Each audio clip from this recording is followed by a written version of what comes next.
BNP media সেলের সদস্য সাইরুল কবির খান বিষয়টি নিশ্চিত করে জানান, বেগম খালেদা জিয়ার জন্মদিন উপলক্ষে ডক্টর মোহাম্মদ ইউনূসের পক্ষ থেকে এই শুভেচ্ছা পাঠানো হয়।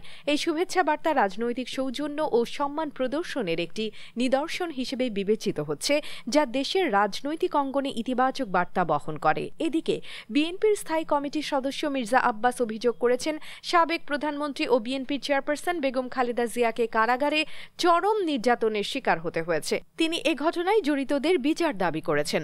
মির্জা আব্বাস আরও বলেন, দলের দুর্দিনে খালেদা জিয়া যেভাবে নেতৃত্ব দিয়েছেন তা ইতিহাসে স্মরণীয়। আমরা যারা তার সঙ্গে কাজ করেছি জানি তিনি কতটা দৃঢ় মনোবল নিয়ে সব চাপ মোকাবেলা করেছেন। শুক্রবার 15 আগস্ট সকালে নয়াপল্টনে বিএনপির কেন্দ্রীয় কার্যালয়ের নিচতলায় আয়োজিত এক মিলাদ ও দোয়া মাহফিলে তিনি বলেন, দেশ নেত্রীকে পরিত্যক্ত কেন্দ্রীয় কারাগারের এমন একটি কক্ষে রাখা হয়েছিল যেখানে ইঁদুর ও পোকামাকড় দৌড়াদৌড়ি করত।